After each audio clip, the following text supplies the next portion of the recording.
ಇದೆಲ್ಲದರ ಜೊತೆಗೆ ರಾಜ್ಯ ಸರ್ಕಾರ ಈಗ ಹೊಸದೊಂದು ವಿಧೇಯಕವನ್ನು ತರ್ತಾ ಇದೆ. ವಿಧೇಯಕಕ್ಕೆ ಸಂಬಂಧಪಟ್ಟಂತೆ ಹಲವಾರು ಪ್ರಶ್ನೆಗಳು ಕೂಡ ಇದೆ. ಅತ್ತ ಇದನ್ನು ಯಾರ ಕಂಟ್ರೋಲ್ ಮಾಡೋದಕ್ಕೆ ಸರ್ಕಾರ ಈ ಒಂದು ವಿಧೇಯಕವನ್ನು ತರ್ತಾ ಇದೆ ಅನ್ನುವಂಥ ಸಹಜವಾದಂಥ ಪ್ರಶ್ನೆ ಪ್ರತಿಪಕ್ಷದ್ದಾಗಿದೆ. ಸಚಿವ ಸಂಪುಟ ಸಭೆಯಲ್ಲಿ ವಿಧೇಯಕ ಮಂಡನೆಗೆ ಒಪ್ಪಿಗೆ ನೀಡಲಾಗಿದೆ. ಕರ್ನಾಟಕ ಸಾರ್ವಜನಿಕ ಪ್ರವೇಶ ಮತ್ತು ಪ್ರದೇಶ ಮತ್ತು ಪ್ರವೇಶ ನಿಯಂತ್ರಣ ವಿಧೇಯಕವನ್ನು ತರ್ತಾ ಇದೆ. ಇದರಲ್ಲಿ ಸಾರ್ವಜನಿಕ ಪ್ರದೇಶದಲ್ಲಿ ಚಟುವಟಿಕೆಗಳನ್ನು ಯಾರು ಮಾಡ್ತಾರೆ ಅವರಿಗೆ ನಿರ್ಬಂಧ ಹೇರೋದಕ್ಕೆ ಅಥವಾ ಸರ್ಕಾರದ ಪೂರ್ವಾನುಮತಿ ಸಂಬಂಧಪಟ್ಟಂತೆ ಬೇರೆ ಬೇರೆ ಅಂಶಗಳನ್ನು ಸೇರ್ಪಡೆ ಮಾಡಲಾಗಿದೆ. ಇದರಲ್ಲಿ ಯಾವೆಲ್ಲ ಅಂಶಗಳಿದೆ ಇದ್ರ ಬಗ್ಗೆ ಇನ್ನಷ್ಟು ವಿವರ ಬರಬೇಕಾಗಿದೆ. ಆದರೆ ಇವತ್ತು ಕ್ಯಾಬಿನೆಟ್ನಲ್ಲಿ ಅದಕ್ಕೆ ಒಪ್ಪಿಗೆಯನ್ನು ಪಡೆಯಲಾಗಿತ್ತು. ಹಿಂದೆ ನೆನಪಿರ್ಬೋದು, ಪ್ರಿಯಾಂಕ್ ಖರ್ಗೆ ಅವರು ಅಂದಿನ ಮುಖ್ಯಮಂತ್ರಿ ಸಿದ್ದರಾಮಯ್ಯನವರಿಗೆ ಪತ್ರವನ್ನು ಬರೆದು ಒಂದಿಷ್ಟು ಬೇಡಿಕೆಗಳನ್ನು ಇಟ್ಟಿದ್ದರು. RSS ಚಟುವಟಿಕೆಗಳನ್ನು ಸಾರ್ವಜನಿಕ ಪ್ರದೇಶಗಳಲ್ಲಿ ನಿರ್ಬಂಧಿಸಬೇಕು. ಶಾಲೆ, ಕಾಲೇಜು ಮೈದಾನ ಸೇರಿದಂತೆ ಬೇರೆ ಬೇರೆ ಸಾರ್ವಜನಿಕ ಪ್ರದೇಶಗಳಂತೆ ಅಲ್ಲಿ ಪೂರ್ವಾನುಮತಿ ಇಲ್ಲದೆ ಚಟುವಟಿಕೆ ನಡೆಸೋದನ್ನು ನಿಷೇಧಿಸಬೇಕು ಅನ್ನುವಂಥ ಒಂದು ಪತ್ರವನ್ನು ಕೂಡ ಬರೆದಿದ್ದು. ಅದಾದ ಬಳಿಕ ಸರ್ಕಾರ ಒಂದು ಆದೇಶವನ್ನು ಕೂಡ ಮಾಡಲಾಗಿತ್ತು. ಆದೇಶ ಅದನ್ನು ಮುಂದಿನ ಹಂತದಲ್ಲಿ ಆದೇಶ ಏನಾಗಿತ್ತು, ಆದೇಶವನ್ನು ಕೋರ್ಟ್ನಲ್ಲಿ ಕೂಡ ಚಾಲೆಂಜ್ ಮಾಡಲಾಗಿತ್ತು. ಧಾರವಾಡ ಮೂಲದ ಸಂಸ್ಥೆಯೊಂದು ಅದನ್ನು ಚಾಲೆಂಜ್ ಮಾಡಿತ್ತು. ಹೈಕೋರ್ಟ್ ಅದಕ್ಕೆ ಸರ್ಕಾರದ ಆದೇಶವನ್ನು ಹೋಲ್ಡ್ ಮಾಡಿತ್ತು. ಇನ್ನು ಅರಗ ಜ್ಞಾನೇಂದ್ರ ಮಾಜಿ ಗೃಹ ಸಚಿವ ಅವರು ಕೂಡ ಮಾತನಾಡಿದ್ದಾರೆ. ಅವರು ಮಾತನಾಡ್ತಾ ಕೆಲವೊಂದಿಷ್ಟು ಮಾಹಿತಿಯನ್ನು ಕೊಟ್ಟಿದ್ದಾರೆ. ಸಾರ್ವಜನಿಕ ಸ್ಥಳಗಳಲ್ಲಿ ಇಂದು ಶಾಖೆಗಳು ನಡೀತಾ ಇವೆ. RSS ದೇಶಭಕ್ತ ಪ್ರಜೆಗಳನ್ನು ನಿರ್ಮಿಸುವಂಥ ಕೆಲಸ ಮಾಡ್ತಾ ಇದೆ. ಒಳ್ಳೆ ಕೆಲಸಗಳಿಗೆ ಅಡಚಣೆ ಮಾಡೋಕ್ಕೆ ಈ ವಿಧೇಯಕ ತರ್ತಾ ಇದ್ದಾರೆ ಅನ್ನುವಂಥ ಮಾತನ್ನು ಅರಗ ಜ್ಞಾನೇಂದ್ರ ಹೇಳ್ತಾ ಇದ್ದಾರೆ. ಬೆಂಗಳೂರಿನಲ್ಲಿ ಮಾಜಿ ಗೃಹ ಸಚಿವ ಅರಗ ಜ್ಞಾನೇಂದ್ರ ಹೇಳಿಕೆಯನ್ನು ಕೊಡ್ತಾ ಇದ್ದಾರೆ. ಸರ್, ಆ ಬಿಲ್ ಬಂದ್ರ ಮೇಲೆ ನೋಡ್ಬೇಕು ಬಿಲ್ನಲ್ಲಿ ಏನು ಅಂಶಗಳಿದ್ದಾವೆ ಅಂತ. ಒಟ್ಟಾರೆ ಈಗ ನೀವು ತಿಳಿಸ್ತಾ ಇದ್ದ ಹಾಗೆಯೇ ಕ್ಯಾಬಿನೆಟ್ನಲ್ಲಿ RSS ಬಗ್ಗೆನೇ ಪೂರ್ವಾಗ್ರಹ ಪೀಡಿತವಾಗಿ ಇದು ಮಾಡುವಂಥದ್ದು. ಪಬ್ಲಿಕ್ ಫೀಲ್ಡಲ್ಲಿ, ಸರ್ಕಾರಿ ಜಾಗದಲ್ಲಿ ಇವತ್ತು ಶಾಖೆಗಳು ನಡೀತಾ ಇದ್ದಾವೆ. RSS ಅಂತ ಹೇಳಿದ್ರೆ ದೇಶಭಕ್ತ ಪ್ರಜೆಗಳನ್ನು ನಿರ್ಮಾಣ ಮಾಡುವಂಥ ಒಂದು ಸಂಸ್ಕಾರ ಕೊಡುವಂಥ ಕೆಲಸವನ್ನು ಅದು ಮಾಡ್ತಾಯಿದೆ. ಈ ದೇಶದಲ್ಲಿ ಬಾಂಬ್ ಹಾಕೋದಕ್ಕೋ ಅಥವಾ ಈ ದೇಶ ವಿರೋಧಿ ಚಳವಳಿ ಮಾಡಲಿಕ್ಕೋ ಪ್ರೇರೇಪಣೆ ಮಾಡುವಂಥ ಜನರ ಬಗ್ಗೆ ನಮ್ಮ ಸರ್ಕಾರಗಳಿಗೆ ಏನೂ ಆಸಕ್ತಿ ಇಲ್ಲ. ಆದರೆ ಒಂದು ಒಳ್ಳೆಯ ಕೆಲಸ ಮಾಡೋದಕ್ಕೆ ಈ ರೀತಿ ಅಡಚಣೆ ಮಾಡುವಂಥ ಕೆಲಸಗಳ ಹಿನ್ನೆಲೆಯಲ್ಲಿ ತರ್ತಾ ಇದ್ದಾರೆ ಅಂತ ನಾನು ಅಂದ್ಕೊಂಡಿದ್ದೇನೆ. ಖಂಡಿತವಾಗೂ ಆ ಬಿಲ್ಲಿಗೆ ನಾವು ವಿರೋಧ ಮಾಡ್ತೀವಿ. ಇವಾಗ ಇನ್ನಷ್ಟು ಹೆಚ್ಚಿನ ಮಾಹಿತಿಯನ್ನು ಕೊಡ್ತಾರೆ ನಮ್ಮ ಪ್ರತಿನಿಧಿ ಹರೀಶ್ ವಿಧಾನಸೌಧದಿಂದ ಜಾಯ್ನ್ ಆಗ್ತಾರೆ. ಹರೀಶ್, ಎಲ್ಲ ಡೆವಲಪ್ಮೆಂಟ್ಗಳನ್ನು ನೋಡ್ತಾ ಇದ್ದಾರೆ. ವೆರಿ ಇಂಪಾರ್ಟೆಂಟ್ಲಿ ಇವತ್ತಿನ ಕ್ಯಾಬಿನೆಟ್ ಸಭೆಯಲ್ಲಿ ವಿಧೇಯಕ ಬಗ್ಗೆ ಸಾಕಷ್ಟು ಚರ್ಚೆ ಆಗಿರುತ್ತೆ. ಜೊತೆಗೆ ಹಿಂದೆ ಕೂಡ ಸರ್ಕಾರ RSSನ ಚಟುವಟಿಕೆಗಳನ್ನು ಪರೋಕ್ಷವಾಗಿ ನಿಯಂತ್ರಣ ಮಾಡೋದಕ್ಕೆ ಇದೇ ಮಾದರಿಯ ಒಂದು ಆದೇಶವನ್ನು ತಂದಿತ್ತು. ಆದೇಶ ಕೋರ್ಟ್ನಲ್ಲಿ ಸೆಟ್ ಅಸೈಡ್ ಆಗಿತ್ತು.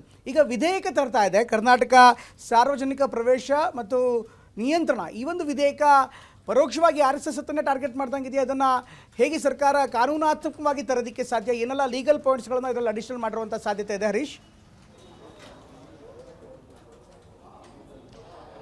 ಹೌದು ಪ್ರಮೋದ್, ಬಹುಮುಖ್ಯವಾಗಿ RSS ಚಟುವಟಿಕೆಗಳಿಗೆ ನಿರ್ಬಂಧ ಹೇರಬೇಕು ಅನ್ನುವಂತಹದ್ದು ಸರ್ಕಾರ ಮೊದಲಿನಿಂದಲೂ ಕೂಡ ಸಾಕಷ್ಟು ಪ್ರಯತ್ನಗಳನ್ನ ಮಾಡ್ತಾ ಇರುವಂತಹದ್ದು. ಅದರಲ್ಲೂ ಕೂಡ ಪ್ರಿಯಾಂಕ್ ಖರ್ಗೆ ಅವರು ಗೃಹ ಸಚಿವರಾದ ಮೇಲೆ ಅದನ್ನ ಕಾಯ್ದೆ ರೂಪದಲ್ಲಿ ತರಬೇಕು ಅನ್ನುವಂಥ ಕಾರಣಕ್ಕೋಸ್ಕರನೇ ಇವತ್ತಿನ ಸಚಿವ ಸಂಪುಟ ಸಭೆಯಲ್ಲಿ ವಿಧೇಯಕಕ್ಕೆ ಒಪ್ಪಿಗೆಯನ್ನು ಕೊಡಲಾಗಿದೆ. ವಿಧೇಯಕವನ್ನು ಈ ಅಧಿವೇಶನದಲ್ಲೇ ಪಾಸ್ ಮಾಡಬೇಕು ಅನ್ನುವಂಥ ನಿಟ್ಟಿನಲ್ಲಿ ಈ ವಿಧೇಯಕವನ್ನು ಯಾಕೆ ತರಬೇಕಾಯಿತು ಅಂತಂದರೆ, ಬಹುಮುಖ್ಯವಾಗಿ ಕಳೆದ ವರ್ಷ ಈ ವಿಜಯದಶಮಿ ಸಮಯದಲ್ಲಿ RSS ಏನು ಸಾರ್ವಜನಿಕ ಸ್ಥಳಗಳಲ್ಲಾಗಿರ್ಬೋದು, ಸರ್ಕಾರಿ ಆಸ್ತಿಗಳಲ್ಲಿ ಚಟುವಟಿಕೆಗಳನ್ನು ಮಾಡ್ತಾ ಇತ್ತು. ಅಂದರೆ ಏನು ಪಥಸಂಚಲನ ಆಗಿರ್ಬೋದು, ಮತ್ತು ಸಭೆಯನ್ನು ನಡೆಸೋದಾಗಿರ್ಬೋದು, ಇವುಗಳನ್ನೆಲ್ಲ ಮಾಡ್ತಾ ಇತ್ತು. ಇದಕ್ಕೆ ನಿರ್ಬಂಧ ಹೇರಬೇಕು ಅನ್ನುವಂಥ ಕಾರಣಕ್ಕೋಸ್ಕರನೇ ಪ್ರಿಯಾಂಕಾ ಖರ್ಗೆ ಅವರು ಸಿದ್ದರಾಮಯ್ಯ ಅವರಿಗೆ ಒಂದು ಪತ್ರವನ್ನು ಕೂಡ ಬರೆದಿದ್ರು. ಅಂದರೆ ಸುದೀರ್ಘವಾಗಿ ಪತ್ರದಲ್ಲಿ ಉಲ್ಲೇಖವನ್ನು ಮಾಡಿದ್ರು. ಸಾರ್ವಜನಿಕ ಸ್ಥಳಗಳಲ್ಲಾಗಿರ್ಬೋದು, ಸರ್ಕಾರಿ ಆಸ್ತಿಗಳಲ್ಲಿ ಹೇಗೆ ಮಿಸ್ಯೂಸ್ ಆಗ್ತಾ ಇದೆ, ಹೇಗೆ RSS ಆಗಿರ್ಬೋದು, RSS ಸಂಬಂಧಿತ ಇತರ ಸಂಘಟನೆಗಳು ಹೇಗೆ ಚಟುವಟಿಕೆಗಳಲ್ಲಿ ಭಾಗಿಯಾಗ್ತಾ ಇದೆ, ಇದನ್ನ ನಿಯಂತ್ರಣ ಹೇರಬೇಕು ಅನ್ನುವಂಥ ನಿಟ್ಟಿನಲ್ಲಿ ಅವರು ಪತ್ರವನ್ನು ಬರೆದಿದ್ರು. ಅದಾದ ನಂತರ ಅದೇ ತಿಂಗಳಲ್ಲಿ ಸರ್ಕಾರ ಒಂದು ಗೈಡ್ಲೈನ್ಸ್ ಅನ್ನ ಬಿಡ್ತು, ಮಾರ್ಗಸೂಚಿಗಳನ್ನ ಬಿಡ್ತು. ಸರ್ಕಾರಿ ಇವತ್ತಿನ ಕ್ಯಾಬಿನೆಟ್ ಮೀಟಿಂಗ್ ಅಲ್ಲಿ ಯಾವೆಲ್ಲ ಕಾನೂನಾತ್ಮಕವಾಗಿ ಅಂಶಗಳನ್ನು, ಅಂದ್ರೆ ಅಫ್ಕೋರ್ಸ್ ಎಲ್ಲ ಸೆಟ್ ಅಸೈಡ್ ಆಗಿರುವಂಥದ್ದು ಗಮನಕ್ಕೆ ಬಂದಿರುತ್ತೆ ಈಗಾಗಲೇ. ಹೀಗಾಗಿ ಈಗ ವಿಧೇಯಕ ತರ್ತಾ ಇರುವಂತಹ ವಿಧೇಯಕದಲ್ಲಿ ಹೆಚ್ಚುವರೆಗೆ ಏನೆಲ್ಲ ಸೇರ್ಪಡೆ ಮಾಡಿರುವಂಥ ಸಾಧ್ಯತೆ ಇರುತ್ತೆ. ಜೊತೆಗೆ ಅಸೆಂಬ್ಲಿಲೂ ಕೂಡ ಬಹುಶಃ ಇದು ಚರ್ಚೆ ಆಗುವಂಥ ಸಾಧ್ಯತೆ ಇದ್ದಾಗ ಸಹಜವಾಗಿ BJP ವಿರೋಧ ಮಾಡುತ್ತೆ. ಹೀಗಾಗಿ ಒಂದು ರಾಜಕೀಯ ಭಾಗ, ಮತ್ತೊಂದು ಕಾನೂನಾತ್ಮಕವಾದಂಥ ಭಾಗ. ಹೀಗಾಗಿ ಎರಡೂ ವಿಚಾರಗಳು ಹೇಗೆ ಕಾಂಗ್ರೆಸ್ ನೋಡ್ತಾ ಇದೆ?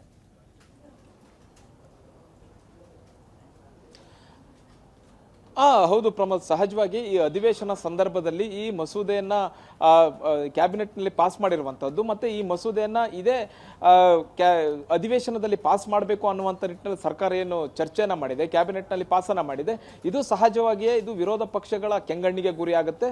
ಬಹುಮುಖ್ಯವಾಗಿ ಇದು RSS ಅನ್ನೇ ಟಾರ್ಗೆಟ್ ಮಾಡ್ಕೊಂಡು, RSS ನ ಚಟುವಟಿಕೆಗಳನ್ನೇ ಟಾರ್ಗೆಟ್ ಮಾಡಿಕೊಂಡು ಈ ರೀತಿಯಾಗಿ ಒಂದು ಮಸೂದೆಯನ್ನ ಕಾಯ್ದೆಯನ್ನ ತರಲಿಕ್ಕೆ ಹೊರಟಿದೆ ಅನ್ನುವಂಥ ಸರ್ಕಾರ ಇದೆ.